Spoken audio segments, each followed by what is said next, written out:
Good afternoon, guys. Basi bado santawi ya Itali ndithu Comrade Keith Chinyama asale yankhule.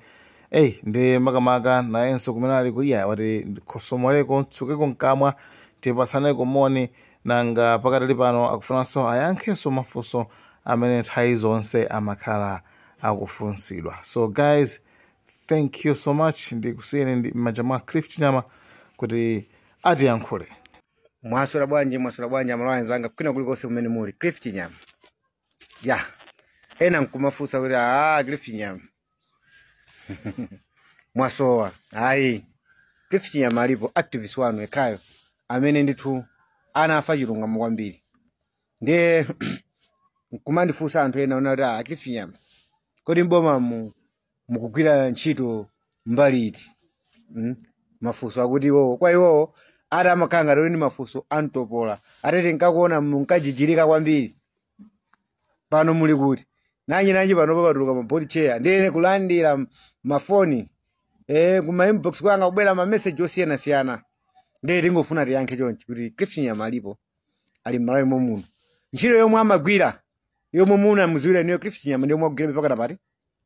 akugwira pakana pano try ine ndine activist wa ine so manena kuti after kumenyera nkhondo chipani ndili chipanicho chindiganizire ndizija mwaona ena aje atheratu anazala mbewu zawo kukumba mapando ndi kuzala mbewu inafera mulimo kuti inafera mmenemo chifukwa chokuti active sawo ankatumikira chani kuti ankatumikira chipani. Ine sinimatumikira chipani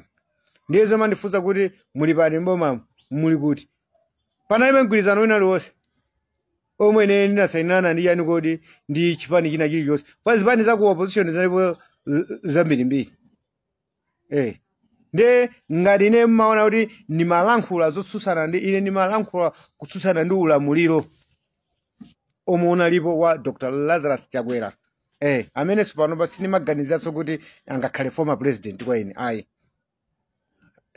kwa ine nimangomuona ngati kuti basi kunali akulu ena ake anabwera basi zangu waya mujani kodi waya mu bomamu amene ankayerekeza kuti atha kutani kodi atha kulamulira dziko lino ankawena ankayeserera nimatenga nani Lazarus Chakwera ma former president tililawo mdziko munomo nimaziwa awiri Dr. Joyce Banda ndi Bakili Munuzi amene alipo panopo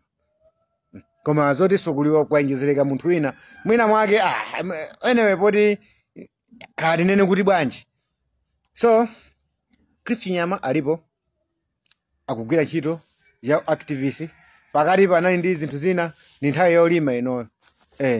timathanso kupanga zinthu zina zokuti zitithandize kuti tikamabwera pano tizikhala ndi bando tizikhala ndi mawu tilankhule chifukwa tikamba kumagwisa ntchito mabando orumidwa zosatira zache tizalephera kwatani kuti kuang'alula. Ine ndiye ndilibe thukulokolo atanalero boma lapano kupanga zinthu zobowa ndilankhula chifukwa ndilibe chani kuti simatenga zinthu za munthu sindidya za ndani kuti za munthu inayi. So Keith Chinyama alipo nde eno ama propaganda a chipani cha MCP takonzani ku chipani cha MCP fa chapitatu m'manda chipani cha MCP chikupita m'manda ndipo sichizatani sokoti sichizabweraso mwina 2030 muziwerengera kuti mwina 2030 china chichitika pano muli mapoje na phungu 50 chakuti ine ndifuna ndikusimikizani 2030 aphungu anu sazakwana olo 15 amuna Congress Party zimene muziwe fa chisanzo ndi zimene zizi ngati amalawi akumva panopa kuti Vilombiko Mumba running mate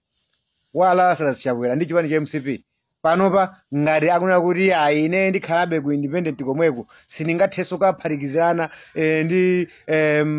member of parliament MCP ngati akuchita manyazi Vilombiko Mumba running mate wachani kodi wa chipani cha MCP ndiye Malawi ndi ndani amene angakhulupireso MCP ngati running mate wache akuona zofoka za chipanizo akuona kuti atangonena kuti panopa ndikupita kukayima chani kuti ndipita ku seat ya MCP anthu akwawo adana nawo ndi kuli bwanji m'Malawi nsanje tuchitipa amene wazunzika nayo MCP panopa ndi maganizo anthu ndwanyi zikakhala zinazi mukuti ka Jessica Bwira ena wajazimayi masiku ano kuti musayiwale kuya ina shisha wa kumakonda kwambiri ndi shisha amathaso kuabalalisa maka azimaya ya makalabu ngati ina Jessica Bwira sangabwere ndi chinthu cha nzeru kuntundu wa Malawi sangabwere ndi chinthu cha nzeru kuntundu wa Malawi zawo ndi zimene zijazo za misala koma za nzeru sizingabwere kwa uchokera kwa Jessica Bwira chifukwa ngati anthu anayamba kumukana kwawo kusalima kuona kuti ndi chipani chomwe cha MCP ndi anakaniko panga convince anthu amujani constituency aje kuti amusankhe alaishuwa lero sanje tuchitipa dziko la Malawi lingamvere Jessica Bwira amaziwa kuti ayina kokeni wachani ndipo tisondo waziyalu ijeni maspirit samanyengerera ndi nzosadabwisa kamabwera kumanali ife MCP nkapanga this MCP nkapanga that zomwe sisakuchitika pano koma wina aliyese chilungamo akuchitani kuti akuchiziwa kunena kuti MCP sizabweranso chani kuti ndi enawa ni mapropaganda tabwera ni muzitifusa koma nkhati enafe timangolankhula zinthu za nzeru zomwe zingathe kuthandiza mtundu wa Malawi osangodzuka mama kuti tikufuna kungolankhulapo no Cliff Nyama alipo ndipo podzudzula potachitika mistake mutuona tikudzudzula and from now pano matathanza kumunda muziyamba nokuona mavideo yanga siku ndi siku kulankhula siku ndi siku pamene sakuyenda bwino ndibwera napo kuti apa sipakuyenda bwino takonzani takumbukirani apa kuti chipani ichi chomwe chikulamula panochi mwina ndithu ka 10 years kathe kapena 15 years chifana osakapanga zopoyira Amalawi ndi omwewa tizabwera pano tizamemeza kuti no timayembekeza zija sizikuchitika teni tiyang'anenso chani kuti tiyang'ane kwina ifoti Malawi akungofuna kuti akhale ndi atsogoleri abwino okwanirisa ndithu mfundo zawo manifesto awo aziyasatira chifoti anthu amavotera iwo pa zinthu zachani kuti zabwino so Cliff Nyama alipo aliziko muno